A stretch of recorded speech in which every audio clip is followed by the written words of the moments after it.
Something happened this past week which I know got some attention, but not enough. And that was the attempted assassination of a Saudi ambassador here in this country.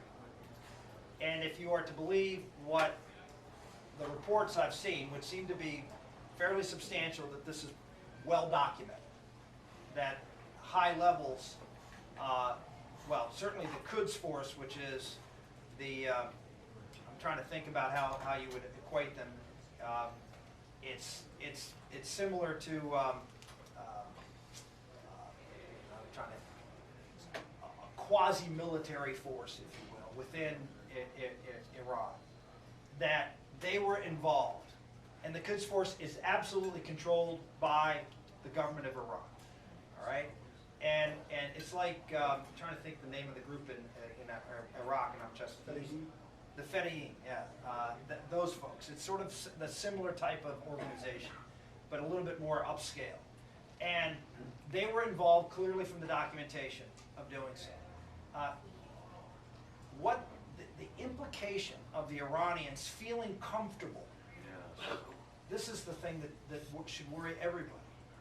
That the Iranians, who are generally a very cautious group when it comes to crossing sabers with the United States, that they would feel comfortable directing something out of Tehran, of an attack here in the United States, tells you how little they respect this president and fear this president or this country.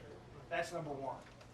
Number two, look at the totality of the situation of what's happening in Iran today and what this administration has done and what I've been talking about for 7 years.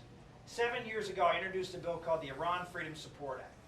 And I said the focal point of that act was to stop Iran from getting a nuclear weapon, one. Two, to overturn the government. I was very clear about that. Now, when I introduced that bill in 2004, not a single member of the Senate would sponsor that bill. Within 2 years, it passed. 2 years, a year later, I got 60 co-sponsors because they saw what Iran was doing. And what was Iran doing?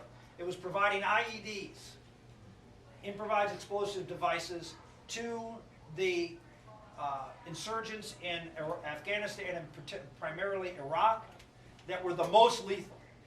All of the casualties you see that come home, most of the casualties you see that go on in Iraq today are from these types of devices. And they are Iranian-made. They are killing more troops.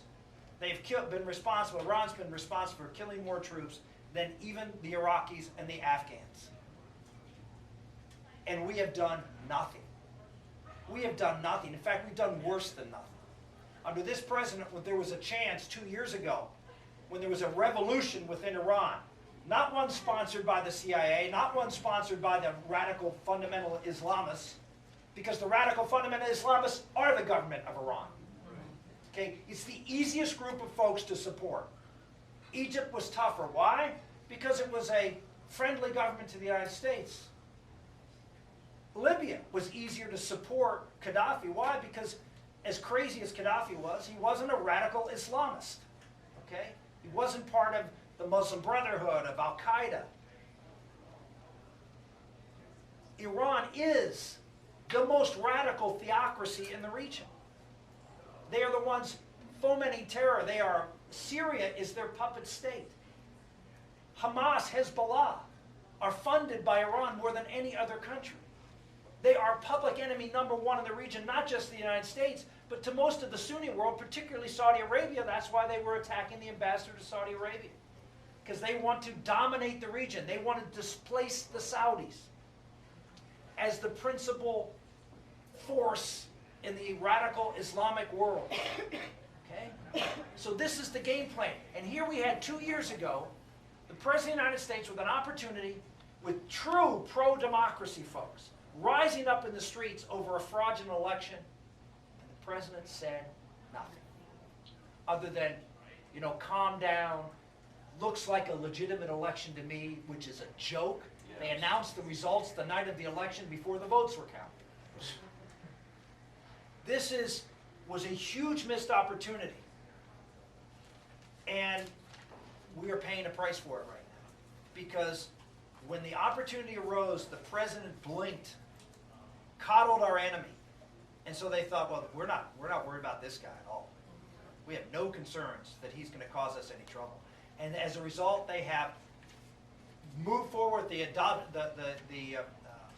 work on a nuclear weapon.